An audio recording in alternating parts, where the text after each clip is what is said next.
This clip was recorded for the UK Wine Show. For more information about the UK Wine Show, you can go to ukwineshow.co.uk. In this spotlight, we're going to be looking at how to choose the best person to do a WSET course with, and the 10 questions you should ask. My name's Chris Scott, and I'm a WSET tutor for 3050 based here in the UK. We run courses throughout the UK, both online and in person, and we think we're one of the better course providers. My background, just so you know, is I have a diploma, WSET diploma, level 4 if you like, and I've been teaching the WSET level 1, 2 and 3 since 2013, and I've helped thousands of students pass their WSET level 1, 2, 3 exams. We also produce a large amount of materials, flashcards, mock exams, podcasts, all sorts of things to help students pass the exams. Before we start, we want to just understand how WSET is structured so you can understand what you're choosing between. WSET is an umbrella organisation and it's made up of multiple parts. There's WSET exams and they create and administer the examination process.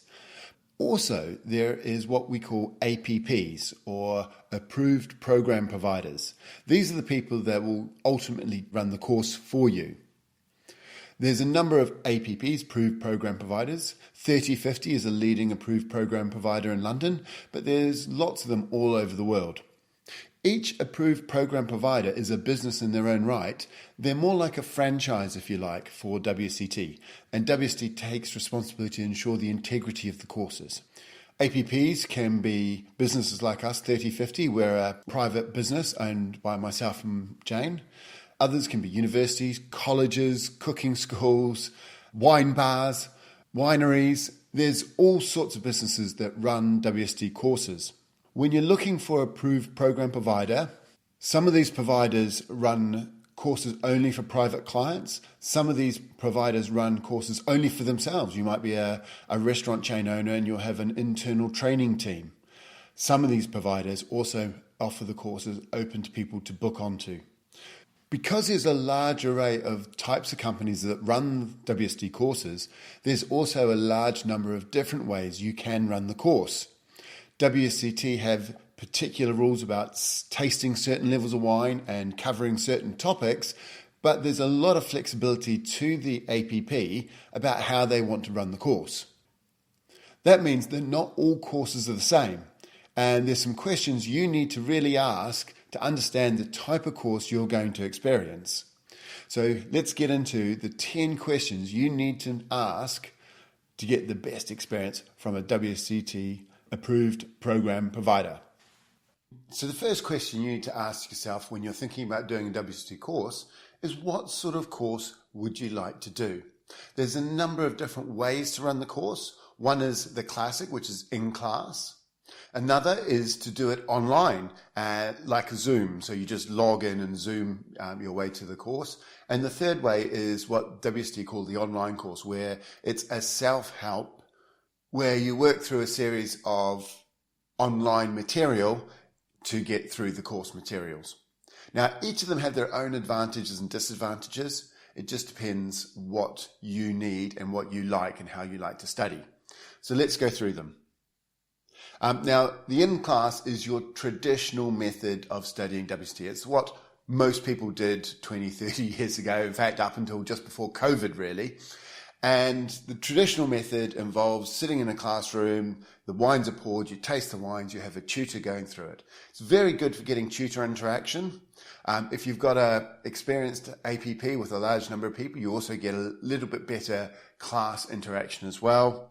And one of the key things about this is all the wines are supplied typically for this type of activity. And you're also tasting all the wines with your tutor, which is actually quite good. The next one is if you do the course live streaming. Now, you can do that anywhere you like, and it's quite handy, particularly for the level 2 and certainly level 3, where there may not be a tutor nearby. Now, live streaming does have some issues. It's not quite as good as interacting with the tutor, although if they've got good technology and they've set it up very well, it's not too bad. The one thing you need to be very careful about is the wines. Does your tutor supply all the wines? Do they supply a small amount of wines and they expect you to purchase the rest? How are the wines sorted? Because some APPs, for example, we supply all the wines for the course. We ship students a big box of the samples they need for the course, and they taste exactly the same wines in class as they do at home, which means your calibration, your ability to say it's got high tannins or medium plus tannins or anything like that is excellent. If you're doing the course online and they supply a small amount of wines for calibration, that's fine. But then you've got to taste a lot of other wines, which could be quite expensive to purchase. Also, they're not very good in terms of helping calibration, because that wine that the tutor's tasting isn't necessarily the same wine you are, which means that you may struggle. If the tutor says this is high acidity, you don't know what your wine is, so it's a little bit more tricky. For level 3 and level 4 students, you also need to travel for the exam. So you need to travel to where the tutor is and run the exam with them. For level 1 and level 2 students, you can do that online as well. A little bit of work to set up your computer appropriately, and you've got to have the right space to do it online. But a lot of people find that quite helpful. The final method is to do it online. Now, this isn't a Zoom event, so this is where there's a website where you log in and you just work through a series of pages on the website, slowly going through the course. You don't get very good interaction with the tutor, but you do get a lot of flexibility in terms of when you want to do the course. You also have a similar problem associated with the wines, where you may get a day's tasting with the tutor or perhaps some wines sent to you that are calibrated, and then you're expected to get all the other wines. Not every tutor does this. There's differences there. So that's quite an important thing to be aware of. We'll talk about the wines later on. The other thing is you need to be pretty self-motivated. It can be difficult to sit there and do the hours and hours of study that you need to do without a particular time frame. So that's the first thing. What type of course? How do you want to study the course? The next thing is, what sort of structure do you want the course to be? There's a number of different ways of doing the WSET courses. Some people prefer to do them as an evening course, 2 hours a week. Some people like to do it as a 1 day a week, and that is maybe a Saturday or a Monday, 1 day, doing a day's worth of course and tasting, and then spending the rest of the week studying and revising. And some people like to do the course as a block course. So that is, if you're doing a level 2, you do 3 days of level 2 with the exam on the 3rd day. Our preferred method of teaching is to do it over 1 day a week. And for level 1, that just means it's a one course. That's not a problem. It's just 1 day you go and you do the course. It's done. For level 2, 1 day a week for 3 weeks. And then on the final week, with the last day, you also do an exam. For level 3, that would be 6 weeks with 1 day a week, and then the exam on the 6th week. No additional study. You get a whole week of revising before you have the exam on the 6th week.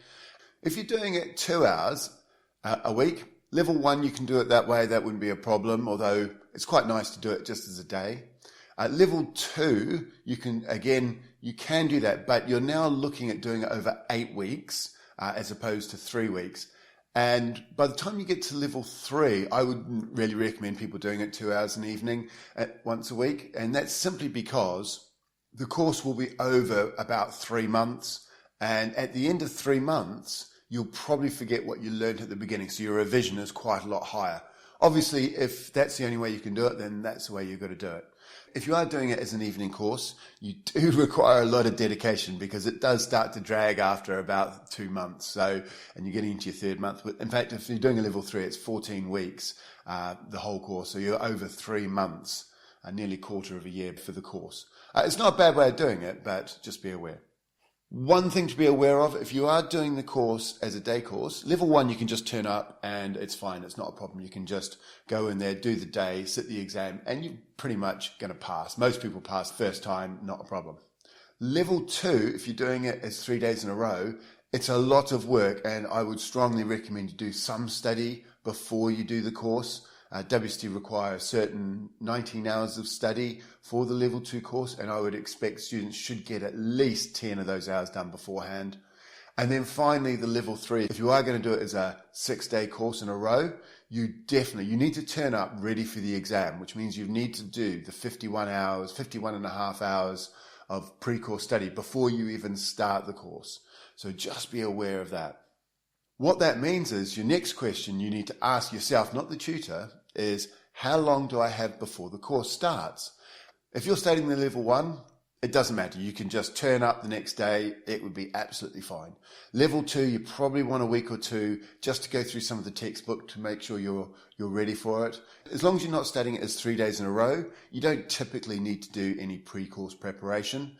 But for level 3, you definitely do need to do some pre-course preparation. And we would recommend that you make a decision about which APP you're going to do the course with about at least 2 months before, maybe 3 months before. Don't leave it to the week before to decide you're going to do the course. And the reason for that is you need to do some preparation, which means you need to have time. And that leads on to the next question. Does your APP or proposed APP send you course material before the course starts? I can tell you, when I did my level 3 course, I turned up on day 1 on the Monday. They gave me the textbook and I sat the exam on the Friday. I had no chance to do any preparation. It was the worst experience of my life. I would never recommend that to anybody. I barely scraped a pass, to be honest. And I missed out on lots and lots of really useful information I wish I'd learned if I'd had more time. So if you are doing the course, I would strongly recommend you check to make sure that you can get the textbooks before the course so you can do pre-course preparation. Level 1, it doesn't matter. Level 2, it does, particularly if you're going to do it in a short, condensed version over 3 days. And level 3, you definitely need to do pre-course preparation. And I would strongly recommend going for a provider who does that. Now, if the provider doesn't supply textbooks before the course, that's fine. You need to ask them the question of, if you buy the textbooks yourself, and you can normally buy the textbooks yourself online, can you get a discount off the cost of the course? There are some issues associated with the workbook, etc., but you should be able to negotiate a cheaper price if they don't send you the textbooks beforehand. But it's up to the APP. Some will say no because it's a little bit of a hassle for them. Some will say yes, it's not a problem. So it just depends on the APP whether you can get access to the textbooks, and if you can't, can you get a discount on the course cost? The next question is, what wines are supplied and tasted? At level 1, to be fair, it doesn't really matter. You're not going to be testing on your ability to taste wine, and most wines like a New Zealand Sauvignon Blanc will have a particular characteristic that's reasonable, so it's not a problem. The reason it starts to become more important, and particularly at level 3, is because of what we call calibration. You need to be able to write a tasting note that will be marked by the examiner.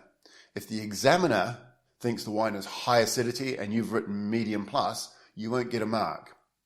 Now, the tasting exam isn't hard to pass if you've tasted a lot of wines that you can calibrate against. But if you're supplying some of the wines yourselves and only calibrating a small number of wines, it can be problematic, particularly at level 3. And this is where you see people typically struggling to pass the tasting exam. I would strongly recommend that if you can, get the wines that the tutor supplies. That does mean that if you're doing it online, it could mean extra costs associated with it. Calibration is an important thing that students, even in our class where they're all tasting exactly the same wine, it normally takes till about week 3 before a lot of people starting to get calibration. Week 4 is when they're normally there, and they've tasted about 40 wines with the tutor by that stage. And at that point, they're quite confident, or they've got a very good chance of passing. If you're tasting different wines to your tutor, it's going to be tricky. It can be done, but that tutor will have a lower pass rate in the tasting exam because of that. At level 2, it's quite a good idea to taste the same wines as the tutor. However, at level 2, there is no tasting exam. So when we're talking about calibration, this really super applies to level 3, where you do need to pass the tasting exam to pass the course. So in particular, level 3 and level 4, I would strongly recommend that you make sure that you taste as many of the wines that the tutor has. That means in class, that's normally what happens, but online, it can be quite different. So just be aware of that, and you need to really research how many wines are available. For example, we supply 54 wines to all our students at home and in class. They often come from the same bottle. The problem we've found is that there's 54 wines. It takes 10 minutes to taste a wine if you're doing it very fast. And you won't be at the beginning. The first half of the course, you won't do anywhere near 10 minutes per wine. You will get there towards the end, but 10 minutes per wine is the really, really fast. That means it takes 8 hours of in-class tasting. That's a heck of a lot of time to taste wines. In fact, most tutors simply do not have the time to put a detailed tasting note up and go through it with every student. As a result, sometimes in class, what you'll find is they'll use the wine as an example, and they might point out it's got high acidity, but you're not tasting the wine all the way through, and you're speeding through the wines just so that you can tick that box of saying, I've tasted the required wines for the course. What we do at 3050, and I think this is very good, and if you can find an APP who does this, it works really well. It's about 20 wines that they taste at home. Now, these are things to practice at. We also give them mock exams to do at home and have them handed in and marked. We also give them miniature wines so that they can do tasting groups with other students. And each tasting group has a theme. So we have a tasting group that is based on sweetness. We have another one based on tannins. And we have questions and activities for the people to do as a tasting group.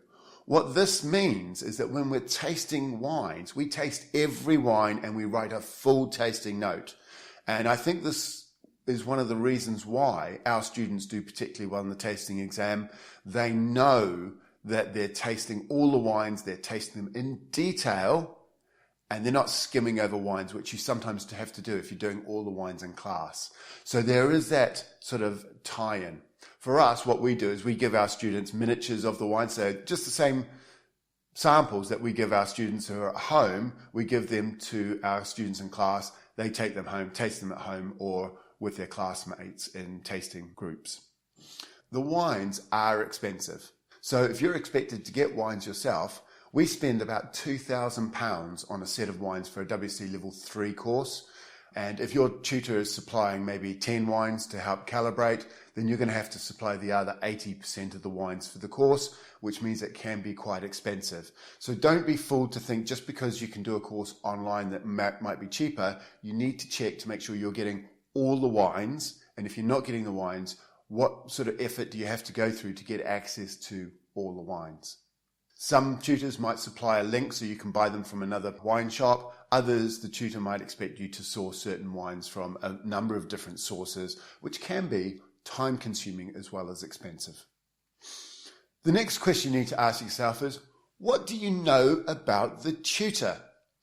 The courses can be very difficult to teach. Level 1 is pretty easy. Most people can teach level 1 course. Level 2, it starts to get a bit tricky. And by level 3, you need very good tutors to be able to deliver the content well and engaging.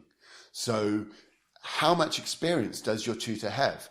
Are there any reviews that you can read about your tutor to make sure that they're up to scratch? Especially the level 3 and level 4 courses. Very difficult courses to teach for all sorts of reasons that we don't need to go in here, but the quality of the tutor is really important. Experience is also really super important. If the tutor has never run the course before, I can assure you it is a hard course to run. When I first started running courses for 3050, I would spend 1 week prepping for 1 day of course. And I did that for the first 10 times I ran the course. It was so much work. And I realize now that the first time I ran the course, my students didn't get the best of what I could deliver. And even by course 10, I was good, but I wasn't brilliant. So make sure that your tutor runs these courses regularly and they've got experience running the course. The next question you need to ask yourself is, what extra materials does your tutor provide? For example, WSET will provide textbooks, and that's the only thing that the students technically need. Workbooks and work study packs, including workbooks and SAT guides, are not required by WSET to be supplied to students. Some lecturers do, some lecturers don't. Some lecturers have their own range of materials that they prefer to supply, and some lecturers just use the basic materials.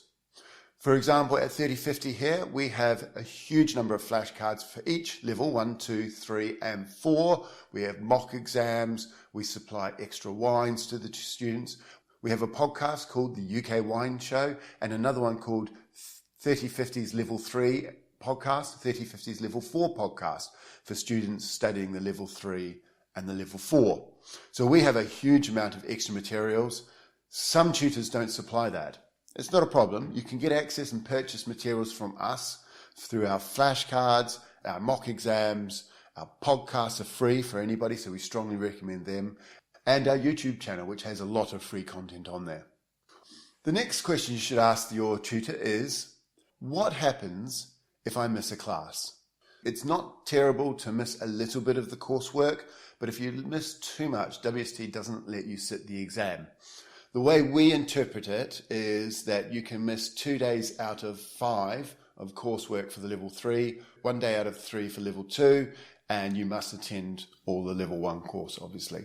Now, what happens if you miss it? Well, for us, for example, because all our courses are live streamed, we have a video of every course. Usually, if the student talks to us beforehand, we'll make sure they have the wines as well, so they can watch the video at home, taste the wines, continue that important calibration process, so they really don't miss out. They can just do it whenever they like. Be aware, though, sitting at home watching a video of a course with the wines is not considered classwork, and with WSET, you will not be allowed to do the course that way. You've got to be in the class or interacting with the tutor for classes or live streamed courses. Online, obviously, you're working at home by yourself anyway. The next question might sound a little bit crazy, but how many tutors are you going to have? For example, our APP, we believe it's really important that students have a single tutor for the entire course. So Level 1, Level 2 and Level 3, you would typically only have one tutor, and if that tutor can't make a day for whatever reason, you would have another tutor perhaps for that day, but generally you've got a single tutor.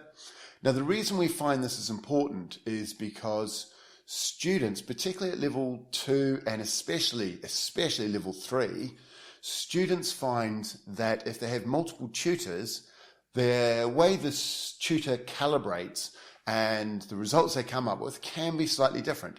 There's a lot of ways of measuring acidity or tannins. Different tutors do it differently, and it can be very confusing for students if they've got a lot of different tutors doing different things. Level 3, it drives students crazy because they're like, this tutor was saying it to do it this way, this one's different, and they really don't know. When you're doing your diploma, that's actually a good thing because you're doing a diploma over a 2-year period minimum. And that means that you've got plenty of time, and learning from different tutors and developing your own technique is excellent. But at Level 3, it leads to a lot of confusion and a lot of really annoyed students, to be fair. So what I would say is, if your APP has a different tutor for every course at Level 3, just be a little bit wary of that because you will struggle a little bit with your calibration and your tasting technique. The other thing that you need to think about with your tutor is how often do they run the course? Some people run the course once a month. Some people run the course once a year. Some people put the course on once every couple of years. The more often you run the course, the better the tutor will be at running the course, then the smoother and slicker the operation in terms of you doing the course. Level 1 is pretty easy. Level 2 is a bit of work for some APPs, but if you're doing Level 3, you need to really ask yourself, does this tutor run this course often enough to be able to deliver a quality course for me? And if they're not running the course very often, it might be because they have cancellations. You need to ask your APP about what happens if they don't get the numbers to cancel the course.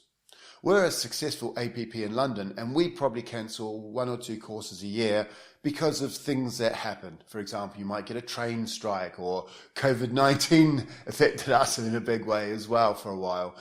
So there's lots of different reasons. Maybe you didn't get the numbers, etc. So you might want to find out how likely the course is going to go ahead, what the numbers are, etc. from the tutor, because sometimes you put your money down, they cancel the course, and then you've got to try and get a refund from them, or maybe if you're flexible, you can move it for another period of time. It can be a little bit tricky. But if the tutor only runs the course once a year, it can be quite tricky. So I'd recommend that you go with people who run the course reasonably regularly, maybe once a month, once every couple of months sort of thing, so that you can get in there. Diploma, that's a different story because that is such a big course. Most people just have yearly or half-yearly intakes for a cohort of students for 2 years. The final thing you need to ask yourself is all about communication. Some APPs, when you ask them a question, will get back to you straight away. Some APPs are almost a bit annoyed that you've had the gall to talk to them.